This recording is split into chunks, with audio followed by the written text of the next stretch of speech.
to another episode of the Performance Cafe. And this week, we are continuing where we started last week, and that is with a book, Rehumanizing Leadership, and that is by Michael Chavez and Sudhanshu Palsule. I feel like every time I get that, I have to say his name and I get it right because I've tried to find out how to pronounce it. I always feel like I need a bit of a medal. I'm sure you'd feel the same about my name. So I have furthered my journey through the book, and I found my soapbox topic popping up. Now, for those of you who know me, you know my soapbox topic is the Industrial Revolution. And the fact that the Industrial Revolution happened around the late 1800s, and that to this day we are managing people the way that we did in the as we did in the Industrial Revolution. So here's the thing. It doesn't really help that if we talk about strategy to start off with, a lot of business strategy is based on war tactics.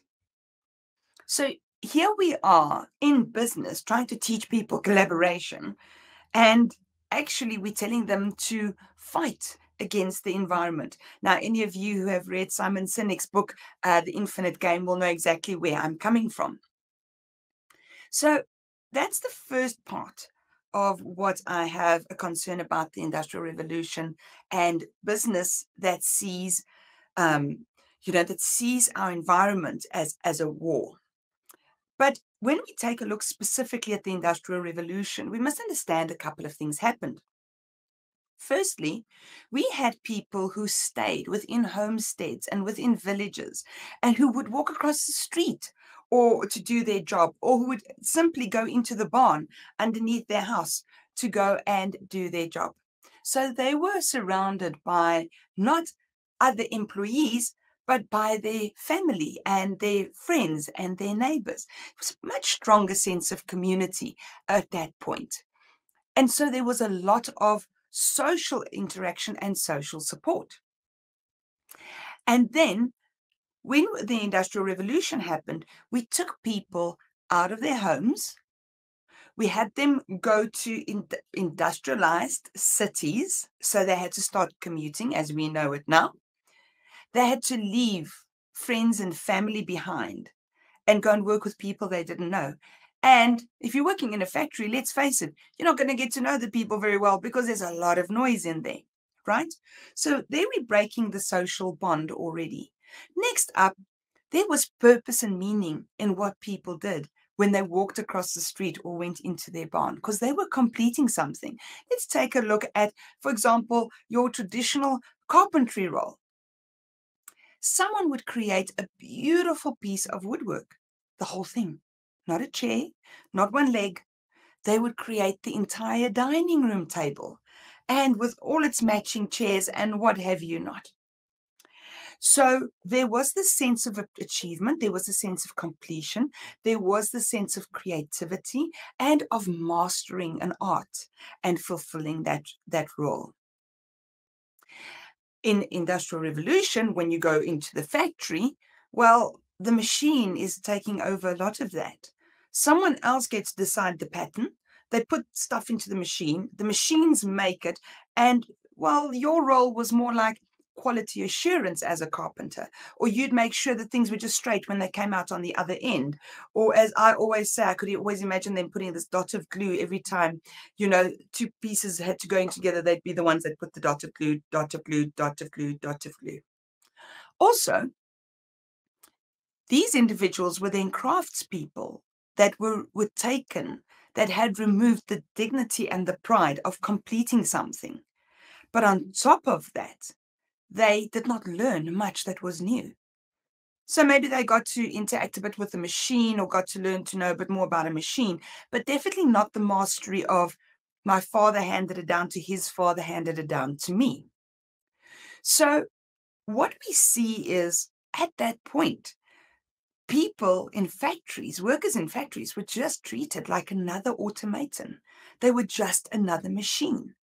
And so what happened was they were just a machine. They might have been poorly educated, because remember, the gap at that point between the haves and the have-nots was quite big. So you were either important and had money and owned a business, or you were just a craftsman.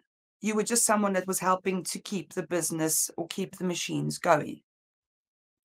So these workers didn't learn anything new, didn't practice their craft, didn't get to really interact with people in their work because they were so busy running machines the whole time. And so they became dehumanized. And when we take a look at what's happening in the work environment today, we see we cannot play by the same rules because people do need to work together. They do need to collaborate. Remember in the last episode, I spoke about how empathy was born out of this need to collaborate and keep the tribe together. Well, we now need to collaborate to create a finished product because, like that craftsman, we all have pieces in the puzzle in a business. None of us create the whole thing anymore. But we cannot allow for the dehumanization to continue because that gets in the way of collaboration. And that dehumanization not only stands between team members, but also between management and team. And that is how we see where meaning and purpose and empathy have to have a role in order to make this completed product. Also remember that where our poor craftspeople didn't learn much on the shop floor, we are now finding that most of the work that people do nowadays is knowledge-based. Even individuals who are on the shop floor, there's always a new piece of machinery coming through. There's a new piece of tech. There's a new piece of hardware. There's a new product. There's a new design. So almost everyone is a knowledge worker. And the only way to give a knowledge worker purpose and meaning is to let them display that knowledge, let them learn, let them grow. That is why we need skills development and personal development as part of dehumanizing the work environment. So thank you for listening yet again to Performance Cafe and to me on my soapbox about the Industrial Revolution. I'm very passionate about that topic. And I hope that this insert has shown you, even if you don't know how to yet, we'll get there.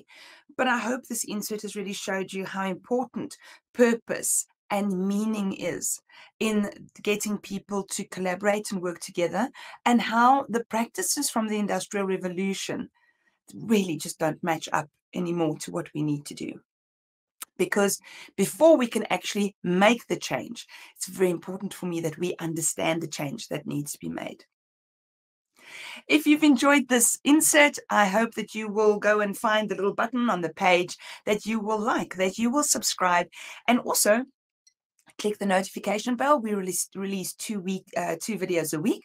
One of them is this perspective series. The other is our coffee companion series, where we interview people around working and how we increase performance in the workplace.